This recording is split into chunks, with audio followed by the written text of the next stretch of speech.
morning. Well, I had a little bit of AI helping me get here because I live out in Virginia, and I had an Uber, and normally I would have been here by 8:30, and there was something going on at the CIA, and so he. Okay, thank you. Okay, so anyway, it was just in time delivery, Moshe. So anyway, I'm delighted to be here, and I want to also thank all the sponsors and thank you for your leadership in putting this great meeting together. I'm, of course, going to share my views on the coming age of AI and how we're going to be able, hopefully, to solve some of the world's greatest challenges and some of our limitations and efficiencies and inefficiencies.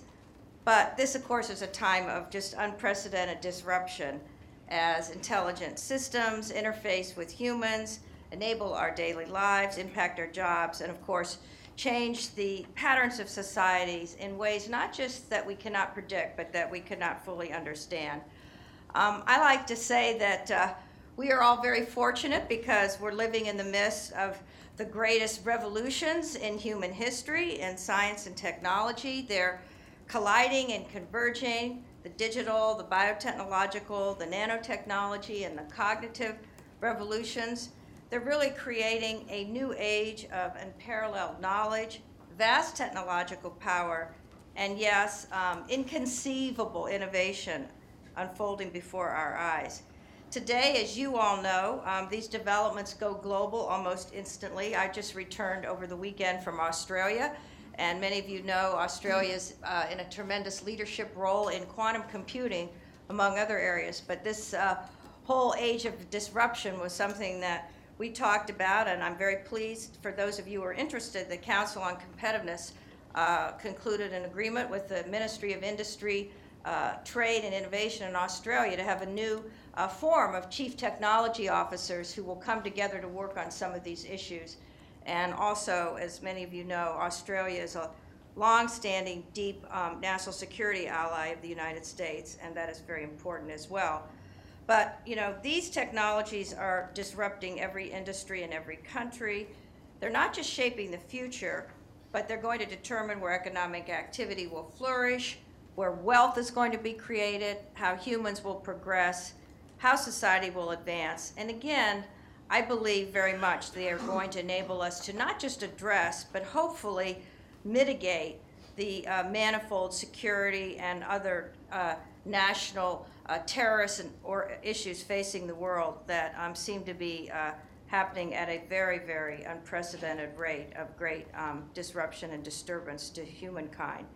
So we're going to discuss today with this great program, really one of these great revolutions, the fusion of computing, big data, autonomous systems, and cognitive science into the world of artificial intelligence and what that means for human beings. So let me just start with this premise. We are creating oceans of fuel for intelligent systems, with the physical world and the digital world converging across numerous dimensions through sensors, networks, and data, so that all human activities that can be measured are being quantitatively characterized. Hundreds of millions of people every day are telling their stories through billions of data points generated every moment of every day. The people with the most data about humans, human behavior, and our lives aren't psychologists or sociologists. They are what I call the big data miners, sensing and computing across our natural, built, and social environments are generating data at unprecedented scale, complexity, and again, at warp speed. So you think of the texts and tweets. I know I have hundreds of them waiting for me, Moshe, because I'm a little late. Cameras and click streams, YouTube videos, machine data, telescopes, colliders, sensors, smartphones, transactional data, data streaming from smart buildings, vehicles, and factories, and the list goes on. Not to mention, of course, the data for dates at all the dating sites that the next generation uses, but also the older generation uses as well. So think of healthcare data, images, molecular, cellular, chemical, clinical, and cost. Millions of people are filling the gene data pool as DNA sequencing drops to a cost that you can pay for on a credit card. So this data tsunami, already of fantastic scale, is nearly doubling in size every 2 years and pouring into every area of society and the global economy. And now we are using and building new powerful tools, everything from exascale computing to neuromorphic computing, to use massive amounts of this data and fusing it with natural language processing, machine learning, visualization. In short, we've launched this new field of data science, and many universities, of course, are responding to this with new programs, new faculties, and new investments in data science. And the algorithms, the sets of rules that solve problems 1,000 times faster than conventional computing methods, are turning mountains of data into molehills in seconds. So indeed, Google's search algorithm is a more closely guarded commercial secret than the famous recipe for Coca-Cola. So instead of looking at markets, at averages and aggregates, we can examine the atoms, the physics, and the circuitry of society, the details of complex social interactions, millions of small transactions, and measure and gain insight on aspects of our existence in ways that were never before possible in human history. We're now able to see patterns in what we were never able to see before, ask questions that we never thought of before, and get answers never before contemplated. So I would like to call this the Age of Illumination. So welcome to the Age of Illumination, but in parallel, we're embarking upon, at the very same time, the new age of autonomous systems. The robot market is surging, with an estimated sales growing 15% annually, with the industrial robot population expected to reach 2.6 million by 2019. Drone registration with the FAA is skyrocketing. In 2016, more than 670,000 drone users registered aircraft. There could be 7 million of them by 2020. Drones have brought us dramatic images of forest fires and floods never before possible, in addition, of course, to all the other applications, and will play a huge role as we move to what Boeing likes to call Uber in the sky. Tech and auto companies are racing to get autonomous vehicles on the road, and I might put out a note that the chairman of the U.S. Council on Competitiveness, Sam Allen, the CEO and chairman of Deere, they're very proud, and some of you may not know this, but Deere's had autonomous tractors in the fields of these great farms way before we moved into the area of cars, etc. So these are the kinds of autonomous systems we can see and count, but there are many others that are invisible to us. The media and movies, we know, often shape the public's views about artificial intelligence, but intelligent systems are rising all around us, and they really do not resemble the Terminator of Star Trek's Data. In a few seconds, your credit card sits in the store's digital reader. Software might cross-check it with hundreds, perhaps thousands of pieces of data to indicate the risk of the transaction, and the algorithm gets better doing it with every card swipe. So automated algorithmic trading moves trillions of dollars in transactions.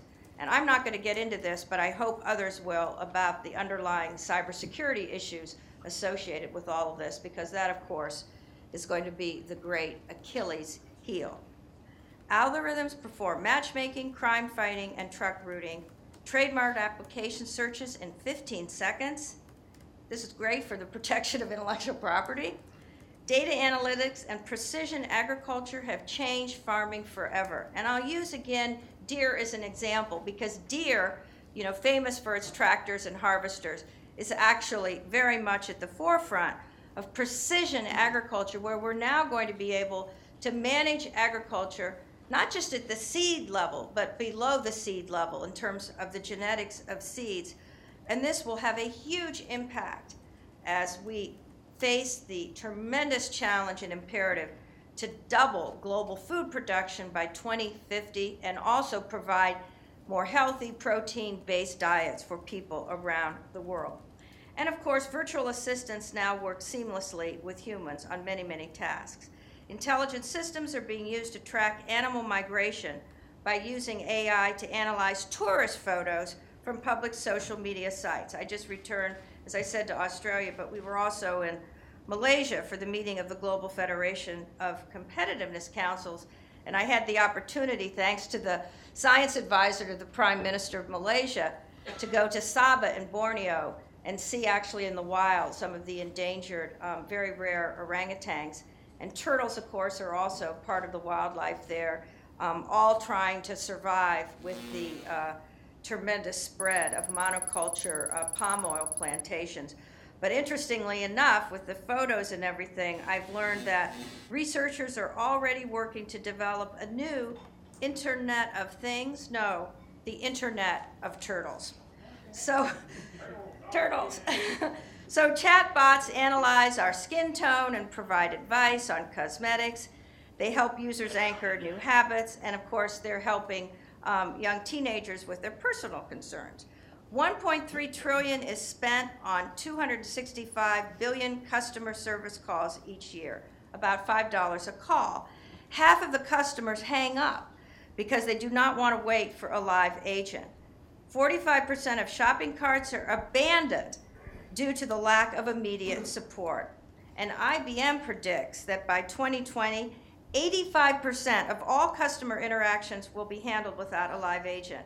I have a son who's an officer in the Marine Corps, and as many parents do when they graduate from the Naval Academy, you get them a car. Well, I made the mistake of putting this car in my name and not my son's, so to get it back from Hawaii was like a nightmare.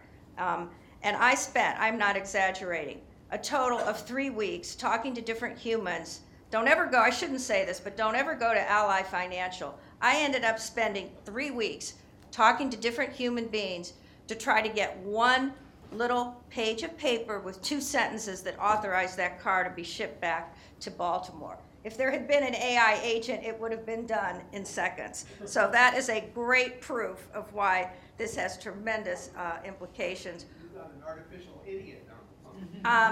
Actually, they were very nice women. They were very polite, and they always said, we'll be right back to you, and of course they never were. But in any event, just think of that, in terms of what we need to do to improve our lives and have our productivity improved. Because one of the great challenges that we're in right now, and it's an area where the Council on Competitiveness has always played, but it's playing even more aggressively, is the fact that we have extremely low productivity in our country. In fact, for those of you who are interested, last year we did a report with Gallup called No Recovery, the long-term decline in U.S. productivity. 38% of GDP in our country is comprised of 3 sectors that have not only no productivity, but increasing costs and the perception and reality of delivering less value. Does anybody want to guess what 3 sectors of the economy? Healthcare, education, and housing. So a very interesting thing is going to be how will AI and intelligent systems and all of this impact our productivity gap. So let's imagine a time when intelligent systems that operate 100 or 1,000 times faster than humans can take on the job of mining for gold. I'm using gold as a euphemism for new value, both tangible and intangible, in our vast data universe, and engineering our world and the things in it, diagnosing our ills, all at a fraction of a cost, at warp speed, and very importantly, collapsing time to elucidate new knowledge, new understanding, and solve heretofore untractable problems because they can operate on a vast new scale, scope, and time horizon. So indeed, I think there is great reason for hope and optimism about the future. But of course, in tandem, there's trepidation and uncertainty about the disruptions that IA and automation will surely bring about to our life and work as we know it, as we sit at the cusp of these great revolutions and the transition from a 20th century model of production and services to the new 21st century model of production services, which, as we know, has caused tremendous political disruption around the world on many, many fronts. In a recent survey, 72% of U.S. adults were worried about a future in which robots and computers are capable of doing jobs by humans. In fact, the U.S. intelligence community's new quadrennial forecast of global trends warns that Automation and artificial intelligence threaten to change industries faster than economies can adjust. I think we all in the room know that. When we think about automation and work, we think about automating jobs. We think about a robot replacing a worker.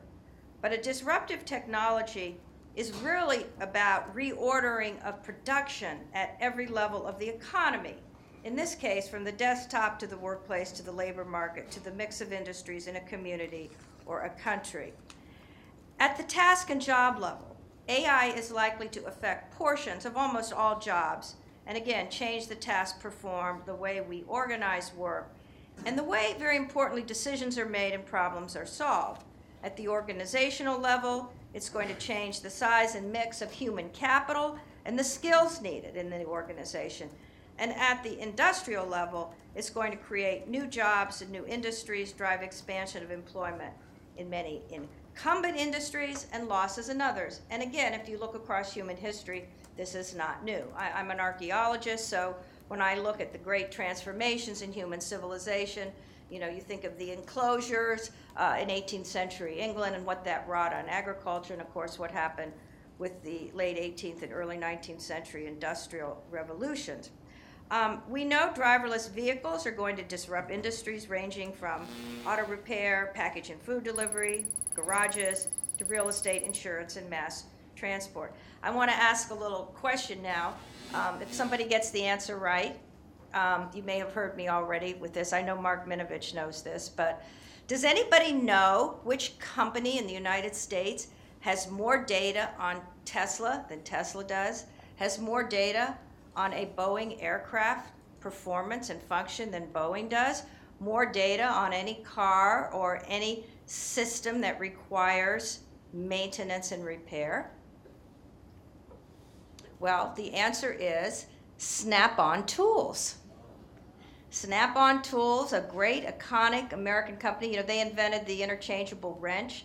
I don't know if any of you have seen a kit of SnapOn Tools. They're quite beautiful. Most of them are made in Kenosha, Wisconsin, on a U.S.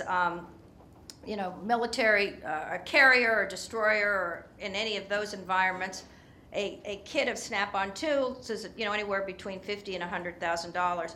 But these are the tools of choice of every mechanic that works in garage. They have a fabulous business model of how they sell these tools and amortize them so everyone can have them. There's so much loyalty to SnapOn Tools. I actually saw one of the caskets that SnapOn tool users have sometimes for when they're buried and they get married at SnapOn Tools. But guess what? They've now affixed to every one of these tools the sensors and collecting the data. And so they have a big lab in Silicon Valley software, and they're really on the cusp of how they're going to monetize this data. But it is, again, a combining of a traditional physical world that still exists of repair and maintenance with this digital AI world as well. We know that big companies are setting up AI labs all over the world to access talent. So talent is becoming, again, one of the pacing issues here. Investors and companies are snapping up small startup companies specializing in the algorithms and machine learning, and kind of a binge by hiring by acquisition. And I'm sure others will talk about who live there, what's going on in terms of the Chinese strategy in Silicon Valley, and how our venture capital industry is perhaps behind the curve on some of this, and particularly as it relates to acquisitions that require physical investment and not just software. So it's not really a good time for people whose skills limit them to routine, standardized work when we have the smart systems, sensors, and softwares incapable of doing that work. And in contrast, we see that the labor market is already rewarding the diverse, multi-capable, educated, cognitive workers who can perform non-routine work and complex tasks using, yes, their intuition, insight, and imagination. And one place where I see the skills merging now in the physical and this digital world is the training that's being given by pipe fitters and plumbers. This is a fantastic union. Their training is really superb. These are individuals who do, the welding on nuclear subs. They are playing a role in merging between these two worlds. So the shift from routine jobs to cognitive jobs is really spreading across the entire economy with the shift in the occupational mix within all industries. And again, this is intensifying the polarization of an employment opportunities in the United States. And we see this being played out in every election and in every discussion as, again, we shift from these two from the industrial age of the 20th to the 21st century. Make no mistake that the reorganization of our economy around these powerful technologies is a dynamic process. It's not a linear process. And it's impacting multiple actors along the way as individuals, and not just companies, but individuals make choices about their lives and their work. So collectively, we see these multiplying individual actions being interconnected, but they're also disconnected. And that's what makes them inherently disruptive, as they both destroy and they create businesses and markets and jobs. And they take the well-trodden paths and the patterns of human existence, and they turn those really upside down. Now, as I've already alluded to, we have templates from past technological disruptions in human history. We know that the convergence of steel, oil, electricity, and the innovations of mass production drove an enormous reorganization of the American economy, the transformation of society, and the workforce. And the traditional social order of pre-industrial society was wiped away. Interestingly, in some ways, it's a back to the future story, because as the industrialization of the 19th and 20th century took work away from the home environment and put them in institutional settings, we're seeing now the opportunity to return for serious work in a home environment that most of us in this room never had the opportunity when we started our careers. So this cycle of disruption and reorganization really goes back some way, but I want to share with you a quote 25 years ago that I found that was reflected in a presidential directive from the Clinton administration. So this is 1993, when the Clinton administration released its policy on the national information infrastructure. You'll appreciate this, Vin. So this is the opening statement, and I quote, "Imagine you had a device that combined a telephone, a TV, a camcorder, and a personal computer. No matter where you went or what time it was, your child could see you and talk to you. You could watch a replay of your team's last game. You could browse the latest additions to the library, or you could find the best prices in town on groceries, furniture, clothes, whatever you needed," end quote. Well, fast forward. Over the last two decades, we've seen and witnessed a veritable whirlwind of disruption, with firms that were born and firms that were died. I mean, we think of the dot-com boost and bust. Older firms, even the likes of IBM, shifted their business strategies and models. Firms that did not exist when this policy were released, of course, are now at the top of the S&P list, thinking of Google, Amazon, etc. Facebook, none of these companies existed. Industries, music, film, telecom, broadcasting, publishing, distribution, all disrupted. And a whole new set of service industries were born with the shared economy, which Uber really did deliver. This guy was a great driver today to get me here. I told him I was going to give him the highest rating. And of course, consumers, very importantly, consumers have been endowed with new power in the marketplace. So out of this endless churn and turbulence is this profound transformation across all dimensions of human existence. Now, as messy as it may be, this dynamic process of creation and destruction and reorganization is absolutely essential to leverage innovation and new technology to create the greatest benefit in terms of high-skilled jobs, economic growth, very importantly, productivity, and wealth creation. Yet there is real pain. There's always been human pain in these human civilization transformations because people and places get left behind. As leaders in innovation and competitiveness and agents of change, everyone here must come together to find ways to make these transformations as smooth and inclusive for people as we can. I remember being in England when there was the great disruption of the coal industry, and Margaret Thatcher stood up to the coal miners' union and did not subsidize the mines anymore. And there were riots on the streets of London. What the UK did was very prescient. They gave very significant payouts to miners and coal miners, but they did not subsidize the industry any longer. Fast forward, look at Wales today. It's an epicenter of software, biotech, and by doing that creative destruction, the next generation of Welsh children were kept out of the coal mines.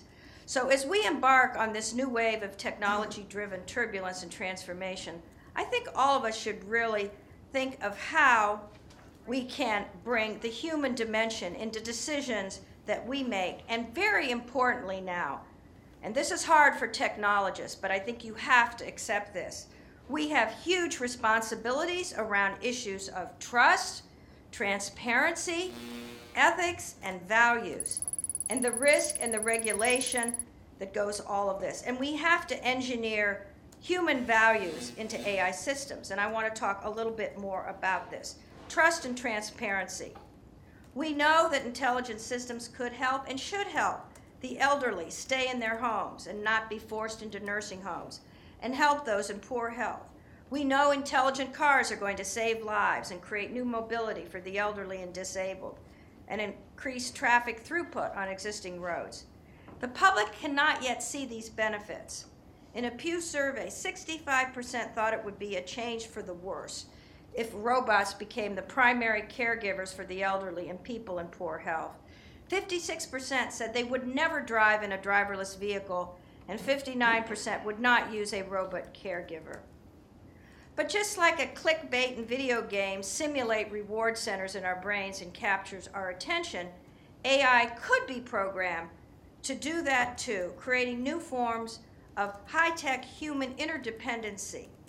Now, on the dark side, there's a great potential to spread false or dangerous misinformation through corrupt chatbots or expert systems. I recently heard from the former chairman of Infosys, who was with us in Malaysia, the concept of the need to cleanse the data. You all may know that expression, but I hadn't heard it before, that data has to be cleansed. And then, of course, the issue is, who does the cleansing? And what values get put into the cleansing process? These are sociological, human issues, not technology issues. And so when AI agents act, and we expect them to behave like we do, according to our formal and informal norms in society, we have to look at this very much from the cultural perspective. So as a cultural anthropologist, I think this is a huge frontier. I don't know, Moshe, are anthropologists now working on AI? Few. This would be a fantastic place for universities to bring together their social science departments, particularly anthropologists, with AI experts to begin to understand the tacit and intacit human behaviors and the cultural norms that influence these, and how that's going to be reflected in the development and adoption of these systems, because the ethics and values are huge. We all know that every culture, religion has different beliefs, even from how one behaves in a hospital and how one receives treatment. Very different across cultural systems. So to give you an example, when I was in Malaysia and had the opportunity, as I said, to go to Borneo, I saw a very different understanding in those cultures of how we think about animals, both the good, the bad, and the ugly, and it moves through their cultures. And for instance, those that are developing the palm oil plantation, they don't have any problem whatsoever, putting to death a small baby orangutan orphan. Others who are leading, the rescue operations find that abhorrent behavior. What are the views on the human-animal continuum, and how is that reflected? When we have a autonomous vehicle and it's either going to potentially hit a human or an animal. In some cultures, they'd rather save the dog before they'd save a human. Seriously. So these are things we have to address in a very concerted way. On risk and regulation, Who owns the data about you? Now, this whole privacy issue is really big in Europe and in the EU. I don't know if this is true, but somebody told me that when 23andMe charges us, $100 to do the genetic testing to give us our ancestral heritage, that they're monetizing, close to $20,000 per $100 kit. I don't know if that's true, but that's a huge amount of benefit coming from the data that they're using in their industry. But when the EU is talking about restricting the cross flow of data across borders, how's this going to work in AI? I mean, it seems to me that it's inconceivable, and yet that whole privacy issue, to some are serious concerns, moral concerns, ethical concerns. To others, I'm almost up. To others, it is a new form of a trade barrier and protectionism. So that's something to think about. I'm going to really conclude by saying the risk is high. The regulations are so far behind where we are technologically. Who is going to make the regulations? And this is, again, something where if people of talent, of expertise, do not want to go in and serve some time in the regulatory agencies of our country, at the federal, state, and local level, we're going to again see a huge gap, and perhaps also a effort to slow down and perhaps lose our technological leadership and the tremendous opportunities about this, because these things are all interconnected.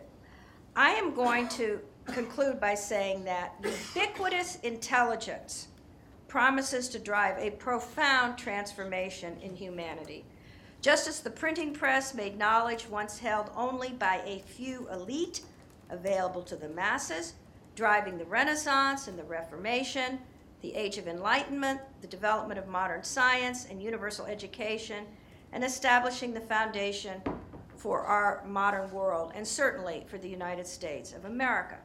And as some once observed, we first shape our tools, and thereafter our tools shape us. And fortunately, our country has always had its DNA, a built-in restlessness to remake its future. It's part of who we are. And so I want to close with a beautiful quote from President Lyndon Johnson. This is from his 1965 inaugural address. Those of you who have time when you're sitting on an airplane with your passport, look at the little quotes at the top of your passport. They're quite lovely, and they capture a lot about our spirit as a country. So let me quote President Lyndon Johnson, quote, "For this is what America is all about. It is the uncrossed desert and the unclimbed ridge.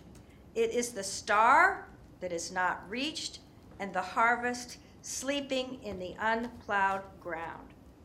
Is our world gone? We say farewell. Is a new world coming? We welcome it, and we will bend it to the hopes of man and women." Thank you so much.